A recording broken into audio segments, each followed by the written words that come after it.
This was also new on mid-morning. London Mayor Randall Weddle is facing more legal trouble. Two new lawsuits accuse the mayor of doxing a former school administrator, pardoned of a child porn conviction, and wrongfully firing a police officer. Charles Doug Phelps claims Weddle and city officials sent anonymous mailers with his personal information, pretending to be from saveachild.org.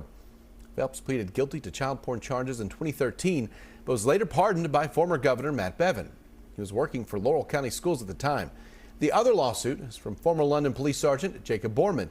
He claims he was fired after expressing concerns over the former police chief signing a letter of no confidence. Weddle's office has not responded to the Herald Leader for comment on those lawsuits.